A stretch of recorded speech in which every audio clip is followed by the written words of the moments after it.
So I was the only child of a single-parent household growing up. And the first thing I ever learned how to cook, I was in second grade, and it was scrambled eggs. Came home from school, I was hungry, my mom was at work.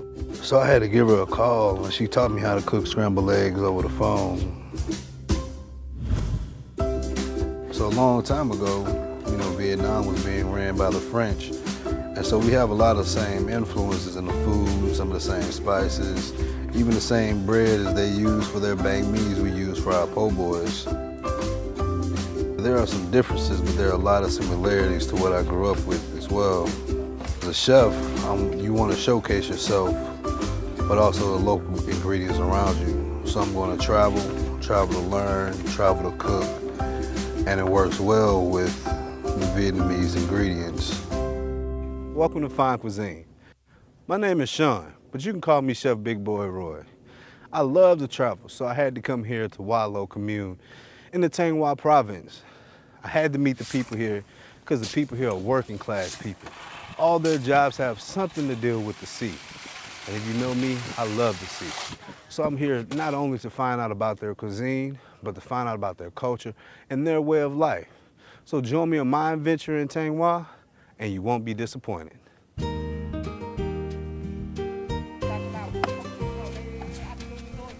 From the early morning, salt farmers in Hoa Loc Commune, Hoa Loc district of Thanh Hoa Province are present in the salt fields. Here they use shovels to spread sand on the ground. Over there, they gather the dried sand into piles. Using the water ladles, they dry the filtered seawater on the plot. Everyone quickly finishes their work in the sunshine. Ciao Tư, ciao cô. What y'all doing over here today? Chú đang làm cái cung đoạn như vậy là cuối cùng của lấy cát. Anh em đang văng phơi. Sau đó trang lại xe đổ vào chạt điểm chắc xuống và đồng thời là đưa nước biển vào lọc thành nước. Và từ cái nước đó thì được lắng lọc tiêu chuẩn thì được đổ ra ô. Một ngày nắng thì nó kết tinh thành muối. How big are these salt fields? Cánh đồng này thì rộng trên 30 hectare. Cái cánh đồng này một đội sản xuất của trong hợp tác xã tầm cả khoảng độ 300 hộ trực tiếp làm. Mỗi hộ chia một diện tích như vậy là từ 150 đến 170 mét vuông. What's the productivity for it per annual?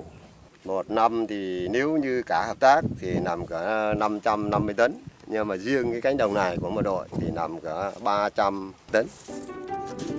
According to Duk, from the beginning of the year, the weather has not been favorable for local salt farmers. There has been less sunshine and too much rain. The salt price was low and they could not compete with imported salt.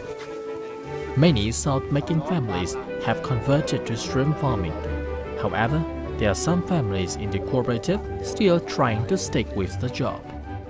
Cái nghề làm muối nó tương đối vất vả nhưng cũng không thể nào bỏ được. Cái nghề này nó cũng đã có từ xa xưa rồi. Thực tế tôi là năm nay trên 60 tuổi, 62, 63 tuổi rồi nhưng mà cũng là như vậy đời thứ tư như vậy là làm muối. Ông bà đẻ ra ông bà rồi đến bố mẹ rồi có thể là biết là 4 đời là đã làm cái nghề này muối này rồi.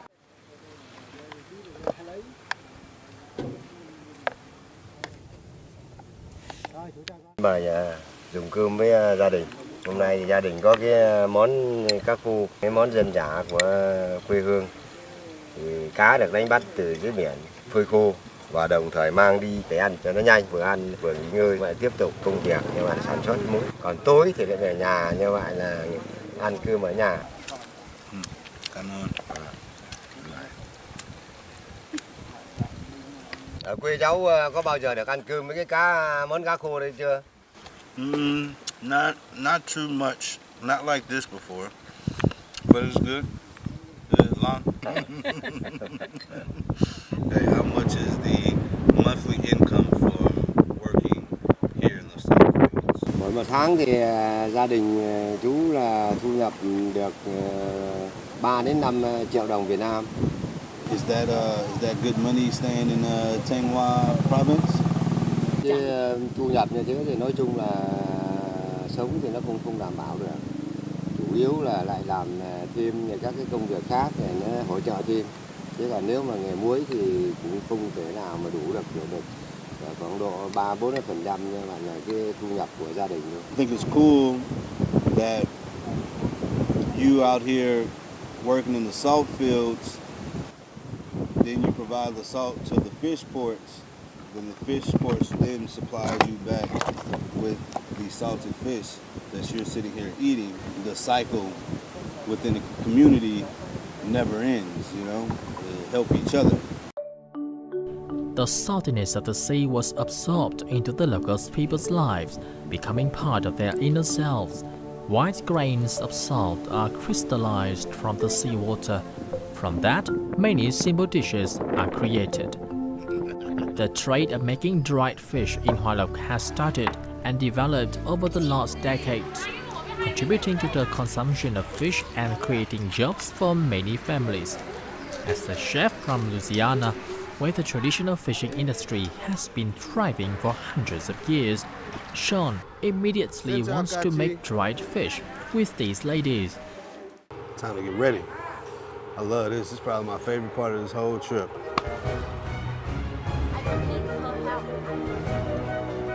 See, yeah, me being a Louisiana boy, I know how to handle some fish.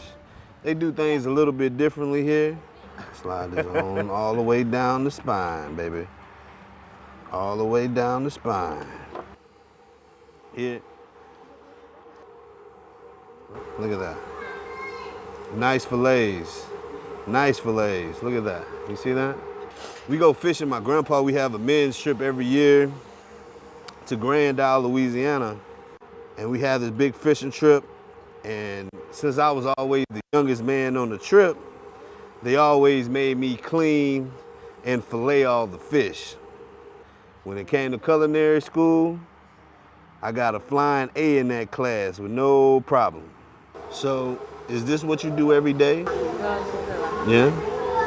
About how many kilos of fish do you cut and clean every day? That seems like a whole lot. And it's just normally you two ladies, or is it 10 ladies, or how many women is it mostly doing this at one time? Ở đây chỉ làm mấy người này thôi.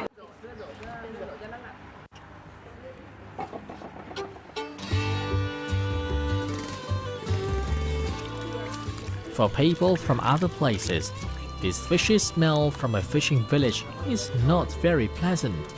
The smell becomes more intense under the heat of summer days. All day sitting to fillet the fishes, soaking them into the mixture of salt water. Yin earns about 200,000 Vietnamese dong per day. After this, these fish fillets are dried on the hangers for 2 days.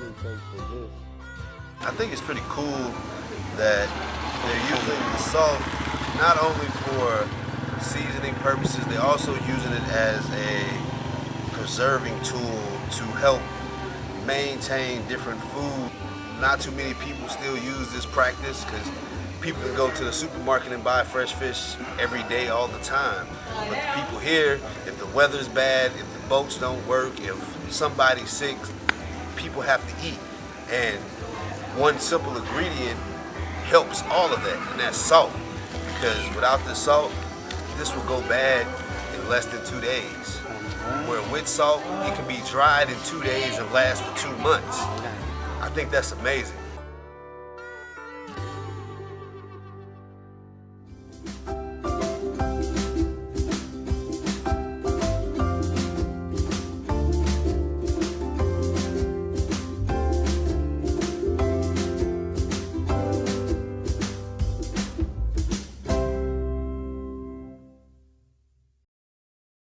So, here we go, back at the salt fields, and this morning the ladies blessed me with this wonderful bag of salted fish.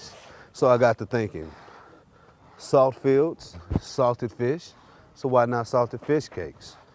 Well, salted fish cakes sound pretty good. We do a lot of seafood cakes back home, crab cakes, fish cakes, shrimp cakes, stuff like that. So I think it'd be pretty good to make some salted fish cakes in the salt fields. For Sean, the Black family reunion is a special cookbook. It contains recipes seasoned with warm memories and the homemade love of African American families.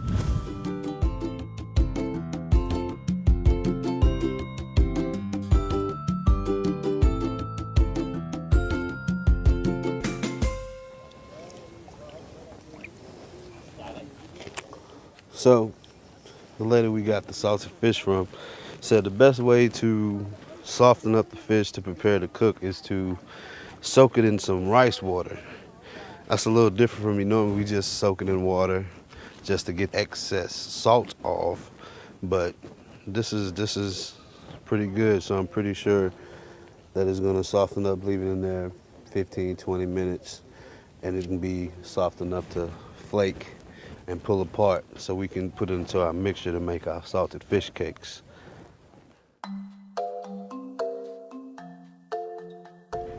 After the dried fish softened, Sean peeled the fish skin away and cut them into pieces up 2 to 3 centimeters.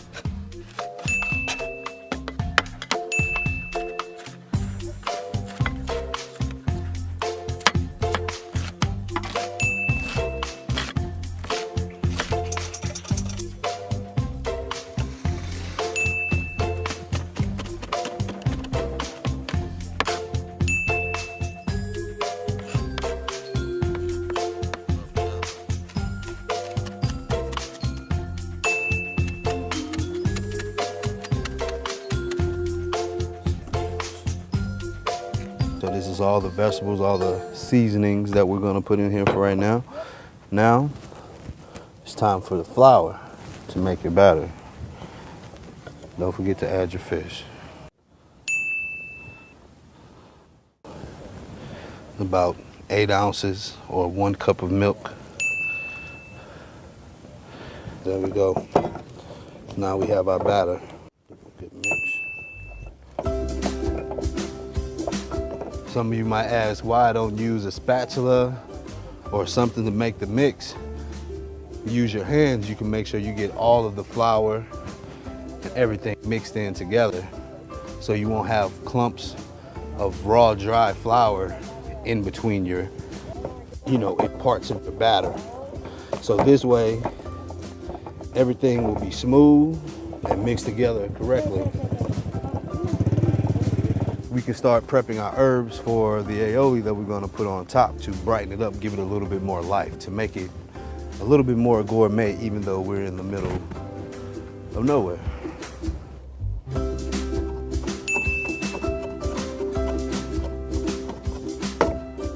Don't need too much because it's very strong.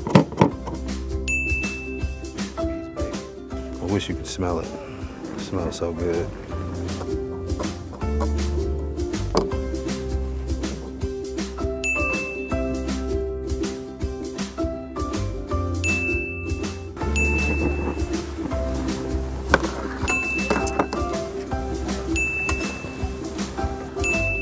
Creole spice, baby.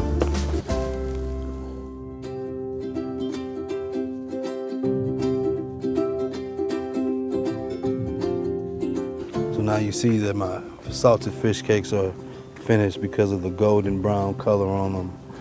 And so since the salt field workers, they gave me a very simple, delicious meal, I wanted to create a meal using some of the same ingredients that they use that would be just as simple, that they maybe can try at home and enjoy themselves. Something that may be a little bit different from just your everyday salted fish and rice.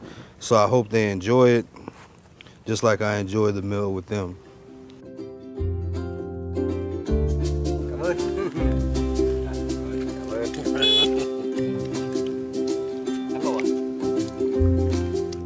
Làm vất vả mà ăn thế này là ok. Ngon. Ăn này khỏe mới làm được. Rồi, ăn đi, ăn đi. Hả? Làm về đơn. Làm bài ngon lắm. Xin cảm ơn nhá. Lần sau làm nữa. Lần sau về đây làm nữa nhá. Ăn ngon lắm. Đặc sản. Ngon, đúng ngon. A new day begins. Xin chào. So y'all waiting on the boat, or y'all just taking a break? Đang chờ tàu về.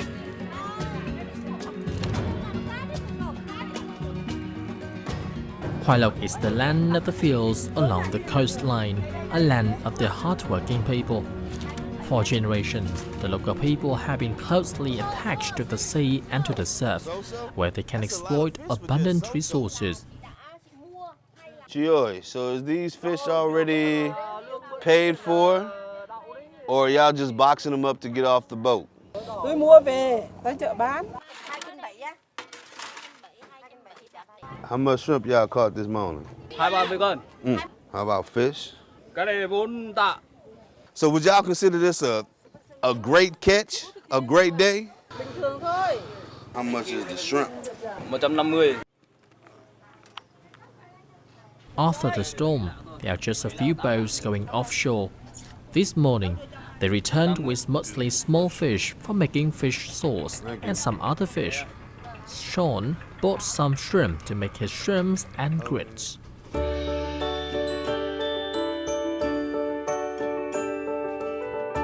here I go again at Hoa Fishing Port.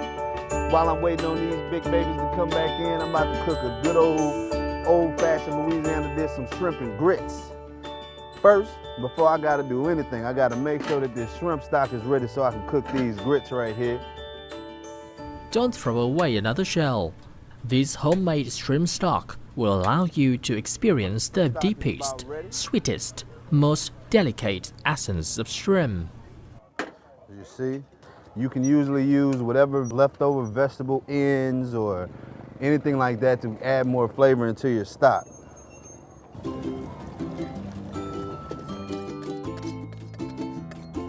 Small dice.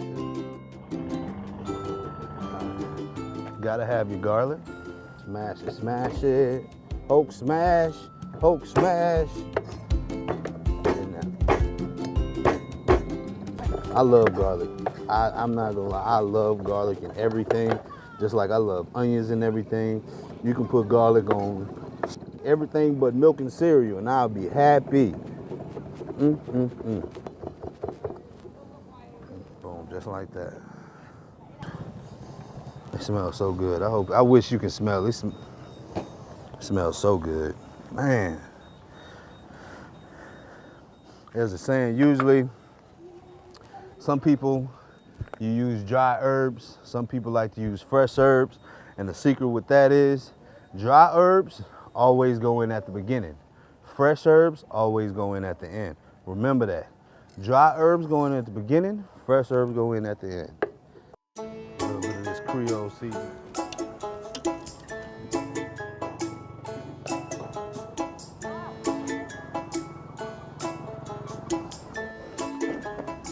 Since I got here to Vietnam, I added one more ingredient to my Creole mix, and that's ginger powder. Ginger powder and lemongrass, I think, are just one of the best things that I discovered once I came here to Asia. And I will never, ever, ever leave it alone. I'm gonna look for it when I go home, and I'm gonna try to incorporate it into all of my cooking from here on out for the rest of my days.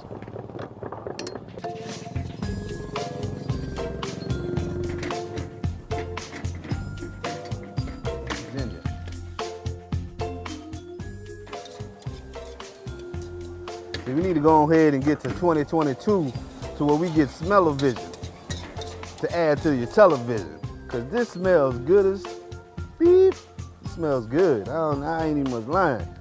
Lord, it smells good.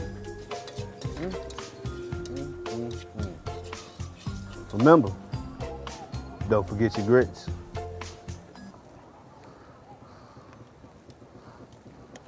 Don't forget your grits. Now look at them. Look at. Come here. See how it all starting to look together, come together real nice. Now our grits is working. Now it's time to make the Cajun sauce. Saute some chopped onions, garlic and ginger. Add the soy sauce and lemon juice. Whisk together your sauce. Lemongrass. You gotta beat it. You gotta smack it. You gotta whoop it. You gotta show it who's boss. You gotta do this lemongrass in here real good. Look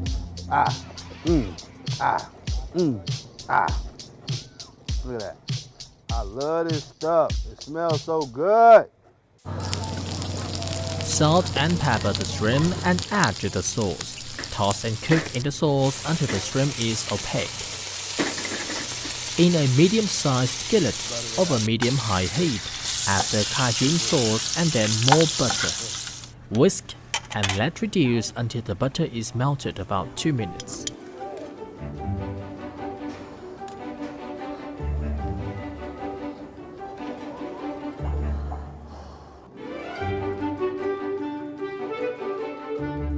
So I made this dish, the shrimp and grits, to show my thanks and so it can represent the hardship and the hard work that these people of this village do every single day. Every day, they go wake up early to go get these fish, to sell these fish, to clean these fish, to dry these fish. And this is my thanks to them for everything that they do. So I hope they enjoyed this just as much as I enjoyed cooking for them. Hey, how y'all doing? Y'all want to try some shrimp and grits? For the first time, local people in Hoa Loc have tried a Creole dish prepared by Chef Big Boy Roy right in the middle of Hoa Loc fishing port. The simple yet endearing combo of smoking shrimp and creamy grits has won the hearts of all the local fishermen.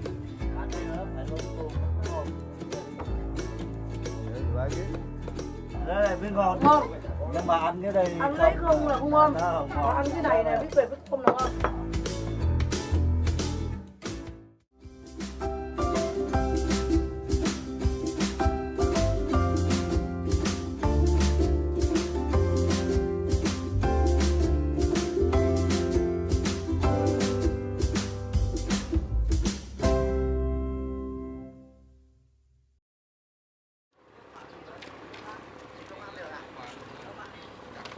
Along the coastline of 102 kilometers, there are many fishing villages, many simple people working on the sea. Despite the unfavorable weather, despite the hard work all their lives, they are still struggling, nursing every single rain of salt, saving each small fish to make simple dishes that represent Vietnamese cuisine. Tôi sinh ra và lớn lên tại vùng quê từ xa xưa. Ông cha là đi đánh cá ngoài các cái vùng biển xung quanh hòn đảo Mê. Cái nguyên liệu cá mà khi mà không khai thác hết thì sẽ được ông cha làm mắm để tần hoặc là bán cho các cái vùng mà không sản xuất mắm. Cho nên là cái việc đánh cá ủ chượp làm mắm đã ăn sâu vào tiềm thức người dân quê tôi.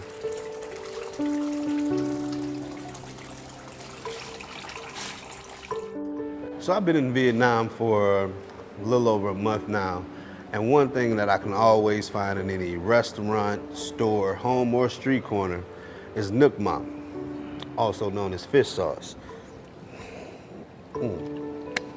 The pungent, sweet, salty taste is like no other thing that I've ever tasted, and it's the soul of Vietnamese cuisine. And today I'm here to find out why is that. Nước mắm thì cái cách làm thì rất đơn giản, nhưng mà với mỗi vùng miền thì có một cái phương thức khác nhau, cũng như là với từng cái vị trí địa lý trên giải đất Việt Nam thì do khí hậu nắng gió khác nhau thì tạo nên cái hương, cái vị nước mắm khác nhau, cũng như là mỗi một con cá thì sẽ tạo ra thành một cái mùi vị nước mắm khác nhau.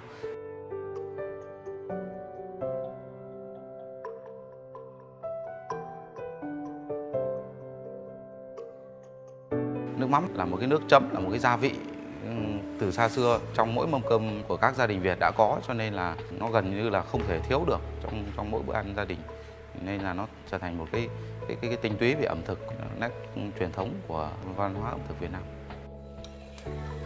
Whether in a fancy restaurant or in a family meal, fish sauce always has a special position. Whether the woman is skillful or not, if she lacks fish sauce, she would struggle to prepare delicious dishes with a distinct flavor for her family. Mình nấu canh hay là kho thịt cũng phải cho thêm một ít nước mắm cho có hương vị cho nó thơm. Nowadays, everyone becomes very busy, especially in the big cities. Families spend less time together during everyday meals.